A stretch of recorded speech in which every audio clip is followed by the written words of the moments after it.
Hello everyone, welcome back. I got two more of these ALG triggers in, right? These are ALG Defense triggers, Advanced Combat Trigger. I bought these from Optics Planet. They're about $60. I got a lot of these. I think I was waiting for about 4 months to get these in. They were back ordered. So I want to, basically maintain my supply. Basically, every time I have to change out a trigger, I buy two more. Okay. Now, a lot of people don't realize that triggers on AR-15s are consumable. Okay. The more you use them, the more they wear out. AR-15s are meant to be light guns, right? They're not meant to be indestructible guns. So you can expect that parts are going to break. You can expect that firing pins are going to break. You can expect that extractors are going to break. You can expect that the gas rings on your bolt are going to break. You can expect that the bolt itself is going to break. As if you put a lot of rounds on it. Usually people are somewhat aware of the bolt and the bolt parts as being consumable items, but they don't think of the trigger group as being a consumable item. Okay. The triggers on AR-15s, from what I've been told, are rated for about 5,000 rounds. Now, that said, I usually get closer to 10,000 rounds out of my AR-15 triggers. Okay, but once you get over that 5,000 round mark, you can basically, you better make sure you got a backup trigger. Okay, the parts of the trigger that usually break, I've seen it. Usually what happens as I start approaching 10,000 rounds, what typically happens is I'm shooting and then the trigger group just locks up. Okay, I'm pulling the trigger doesn't do anything. It's just like a frozen trigger. The way to unfreeze it is basically you take your safety, you put it to the safe position, and then back to the firing position. I've seen this happen several times. Okay, so if your trigger group just locks up, just flip your safety on, flip your safety off, and usually you'll be able to keep shooting. Okay, but that's your warning that it's time to change your trigger. The other thing that I've seen happen is that after you get past 5,000 rounds, approaching 10,000 rounds, you'll occasionally get 2-round bursts, 3-round bursts, which understandably are kind of fun, right? But the gun's unreliable. Okay, and what will typically happen is you'll fire a 2 or 3-round burst, and then the gun will jam up. Okay, because the gun's not meant to do that. It's not designed to work like that. So that's another indication that your trigger group is wearing out. The way it works is like you have your trigger here, right? When you press it, the sear drops, and this is your hammer sear, right? And you press the trigger, and it releases. So you got these two parts here, right, at the sear, that are constantly rubbing against each other over thousands of rounds, and it's really like a really small area that makes contact. So when you have like two really small areas that are making contact over thousands of repetitive motions, they tend to wear out. Okay, so you can expect that from your AR-15 triggers. Now, I have here a Palmetto PX9. This takes Glock 9mm magazine. Okay, so this is a 9mm rifle that looks like an AR-15. And this is a straight blowback. Okay, there's no rotating bolt on this. This is a straight blowback, no gas system. So bullet goes out the barrel, and that the recoil itself operates the bolt, pushes the bolt back. Blowbacks are extremely rough on the gun, right? Because with the standard AR-15, what's happening here is you've got that rotating bolt, and what happens is that rotating action sort of cushions the bolt movement. Okay, with the blowback, there's no rotating action, so there's no cushioning, so it's extra hard on the gun.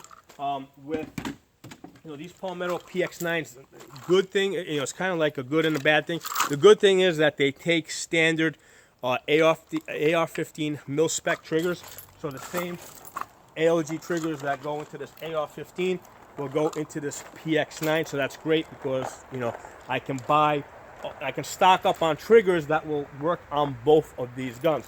But what happens is because, because this is such a hard recoiling system. And by the way, I have an 8-ounce buffer weight in here to try and slow it down. Okay, so even after putting an 8-ounce buffer weight, what I had to do actually is I had to put these stainless steel pins, because the hammer pin was breaking just from that violent vibration. So I was breaking the hammer pin on this. So I put a stainless steel anti-rotational pins in this. I haven't had any problem since I did that. But the point is that if you have 9mm AR style rifles that are blowback, you're going to break pins, right? And cool thing about these ALG trigger groups is they come with their own pins. That said, when you don't throw out your old pins. So if you ever, as your trigger groups wear out, keep the parts, because you might be able to salvage some of the parts down the road if there's ever a shortage. And I've been there, right? I've been in situations where I've had trigger groups that wore out, and everything was sold out. I couldn't get the parts I need. So I learned my lesson way back, that I have to stock up on all the parts that are consumable. Okay, so in addition to the bolt parts and the bolt carrier parts, trigger groups, stock up on these. They're $60. I mean, if you got an AR, you should have at least one of them, preferably two. Okay, because remember, not just one for yourself, but also one for your neighbor. Okay, because think of in a real shit hit the fan type of situation, you guys are going to probably be working together. Okay, so have at least one backup AR trigger group, preferably have two of them. And like I said, the trigger groups are rated for about 5,000 rounds. I'll typically go 10,000 rounds. If you have a 9mm AR, like this one over here, keep in mind that aside from the blowback being extra hard on the rifle, when we shoot 9mm, we tend to shoot a lot more of it, right? Because when we're shooting AR-15s, we're shooting, we're buying 20-round boxes, right? Well, with 9mm, we're buying 50-round boxes. Okay, so typically we shoot a lot more 9mm. So that's one of the great things about this 9mm rifle, is that you can buy lots of 9mm. You can throw it into your pistols, throw it into this rifle.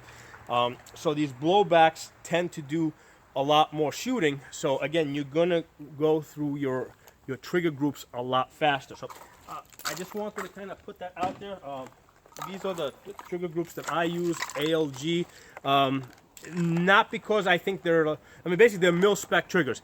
And it's not like they're better than mil-spec, but they're just good mil-spec, reliable triggers. It's not the only one I would use. It's probably the one I'm just most familiar with. I've seen, I've seen other people give them good reviews. This is going way back. So other people gave them good reviews, and I said, okay, let me try them out. So based on that, I tried them out, and my experience with these has been really good. Obviously, if you guys can see on the ground over here, I do a lot of shooting. So I put a lot of rounds down range. I had one AR-15. This is actually a replacement AR-15 that was given to me as a warranty replacement, because the predecessor to this, I completely shot out the barrel at 21,000 rounds.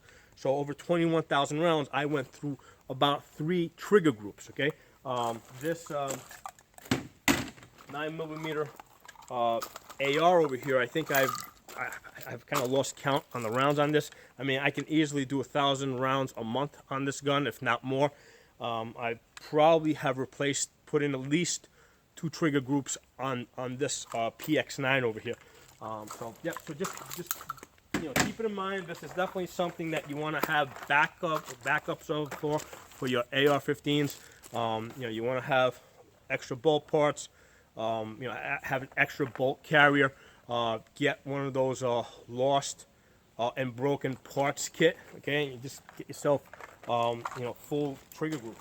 Like I said, for $60,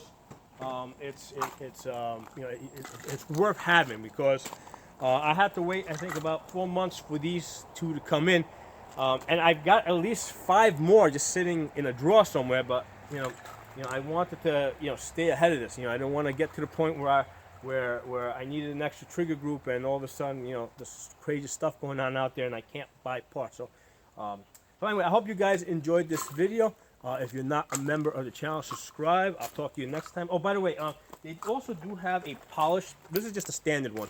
They have a polished AR trigger group, which is supposed to be a little bit smoother. I just get the standard ones. I mean, you know, usually with these ARs, I'm shooting within 100 yards. A lot of times I'm shooting within 30 yards, and I just need to be able to just put lots of bullets down range. Okay, so you know, I have another AR that I use only for distance shooting. Yeah, that's got like a fancy 2-stage trigger. You know, so that's one AR that I use for my distance shooting. All my other ARs, you know, I'm usually just blasting stuff right up here, right close. So I just, you know, need reliable triggers. So these do the job fine. So I hope you guys enjoyed the video. Talk to you guys next time.